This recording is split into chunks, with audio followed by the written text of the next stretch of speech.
Hello and welcome to Vault Holocron. I'm Jonathan and today we will be discussing Omega from the Bad Batch. So click off if you haven't seen the first 5 episodes, as I will be covering them. So, Omega, the big mystery of the Bad Batch series, leaving many questions like what are her abilities and why was she made? Today I'm going to attempt to answer these questions through a theory. I believe that Omega might just be force sensitive. So over the first few episodes we have seen certain actions which are notably odd or interesting from Omega, like the scene in the first episode where Omega hits an amazing shot while never having shot a blaster prior. These scenes may just seem like luck or necessary for the story, but I believe they are actually hinting to hidden force powers. I'm going to cover each piece of evidence chronologically and explain how it strengthens the theory. So, in episode 1, we meet Omega, the first female clone. But this is not how she is introduced to us. She's introduced as a simple medical assistant for the Kaminoans. This is an odd role to give a clone, bearing in mind clones are made to be perfect soldiers, and the Kaminoans clearly want to impress the Republic with them. So why would they make a healthy clone just to work as an assistant? A more likely option, in my opinion, is that the Kaminoans are lying, hiding her true purpose as a warrior. So how does this link to being force sensitive? Well, what if Omega isn't the medical tester, but the test did, being worked on in the hopes to be able to recreate her full sensitivity on a wider scale? This idea is supported by the fact that Omega says that she, like Echo, doesn't like having the machines working on her, suggesting that she has gone through tests herself. Later in the episode, another interesting moment happens when the team are locked up on Kamino, when Omega approaches a distressed Crosshair and tells him that he is angry, and later in the conversation that he can't help it. She has clearly picked up on the emotions of Crosshair and understands how he feels, which is odd as even Tech hadn't comforted Crosshair and shared his knowledge of how the chip could be affecting Crosshair. Omega could just be using her knowledge from being a medical assistant, but would she be knowledgeable in defective clones, or the emotions of a clone under the influence of the chip? Order 66 was meant to be emotionless, so why would she clearly pick up on anger, recognizing that it's the chip's fault? I think it could be because she has some sort of emotion sensing abilities, like the Jedi had, being able to pick up on how Crosshair was feeling in this scene. This is only a minor detail though, and could just be her being very perceptive, or even using personal knowledge of the chip, if she has one in herself. But it's worth mentioning. Later in the scene, there is an odd moment where Omega is very clearly mimicking Hunter, his posture and his movements, which is interesting to see and could be argued to be further support to her emotion sensing powers. I understand though that this may just be because she looks up to Hunter. As the Bad Batch are grabbing their gear, Wrecker is looking for something and looks quite concerned. This thing is his toy, and we see Omega find it for him lying on the floor. Omega hadn't seen Wrecker's attachment with this toy before, so how did she know that it was the thing he was looking for? What if she knew, not because of an educated guess, but actually through sensing the object through the Force, and Wrecker's connection to it? Talking of sensing things, it is also a possibility that she sensed Crosshair and the clones entering the bay, as she was the first to notice people entering the room, and on top of that assumed that it was Crosshair. This once again could have been a guess, but her actions here can also be explained through sensing Crosshair through the Force. For the final interesting moment in episode 1, I'm covering the big moment of the episode, where Omega shoots an extremely difficult shot on her first attempt of ever firing a blaster. This shot was a big part of the battle, allowing the team to escape and survive. but it really shouldn't have been possible for a newcomer, with very low odds of them actually hitting it.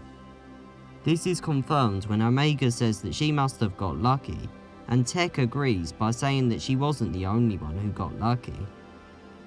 However, I believe that luck was not at play here, but actually the Force. I think that when Omega picked up the gun, she was able to take on the gun ability from its user, being able to shoot the shot she did.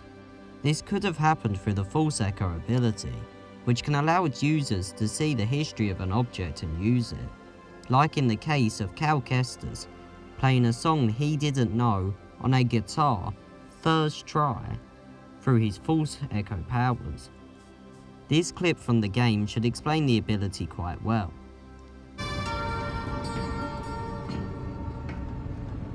That song, I wrote it years ago. You touch an object and witness events connected to it. You feel its history.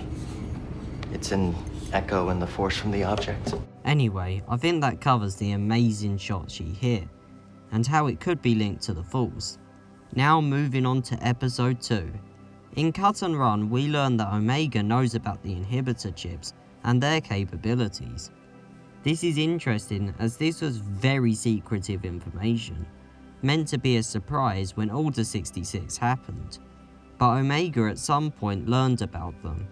You could argue that as a medical assistant she needed to know about them, but I still doubt the Kaminoans would give out that information to a child.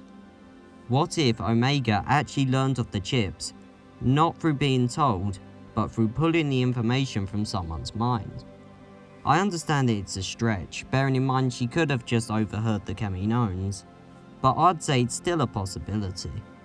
Another possibility is that she could have used the Force Echo ability, this time here in a past conversation, like seen in the Jedi Fallen Order game. In this episode, we also hear from Cut and Run that the Kaminoans don't create without a purpose, so Omega must have one. This is interesting as it adds to the mystery of Omega, telling us that she was designed with a specific goal in mind. I believe that this goal was for her to be the groundwork for a new form of clone, Force-sensitive clones.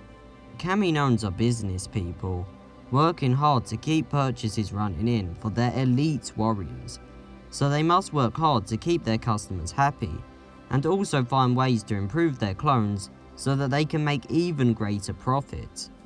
Well, what could be greater than an army of thousands of controllable Force-sensitive clones? I think that Omega was a test to see if they could make a Force-sensitive clone, and that this test was successful, whether the Kaminoans know or not. This would be why they would be testing on her, and could also explain why she is a female when the host Jango Fett is a male. In the Star Wars universe, we know that Force sensitivity is not completely random, with Force sensitive parents being able to have Force sensitive children, like in the case of the Skywalkers. So for the Kaminoans to create a Force sensitive clone, it makes sense to find a Force sensitive, extract their DNA, and then mix it with clone DNA. I understand that this is just speculation, but what if the Kaminoans managed to get a human female's DNA and mix it with Jango's DNA? Then the clone could become female, using the Force sensitive's genes. Also, this would tell us where the Jedi's body in episode 1 is being taken, to a lab where its DNA could be extracted for cloning. Moving on to a more simple detail, Omega is shown to have learnt to catch and throw a ball quickly. This is probably not important, but I thought it was worth mentioning, as she could have picked up some of that skill through the Force.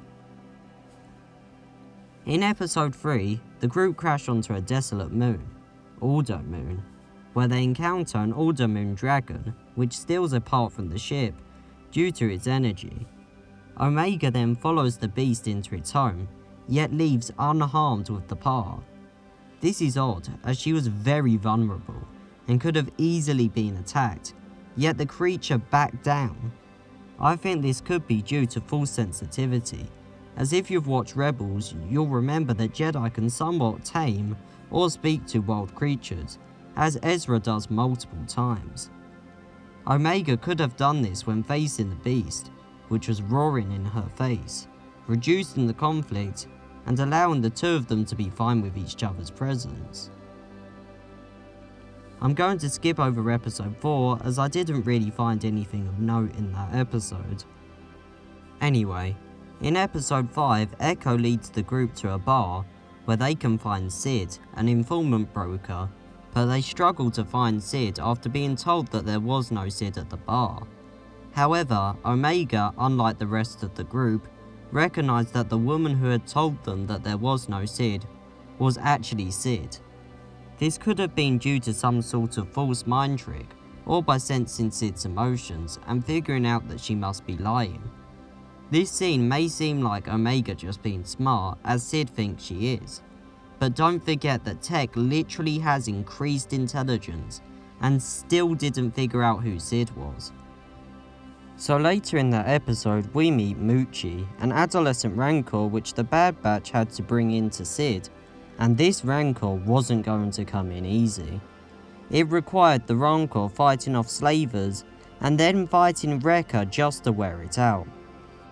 After Moochie gains her strength back, she goes peacefully with the Bad Batch due to its species' social hierarchy way of doing things.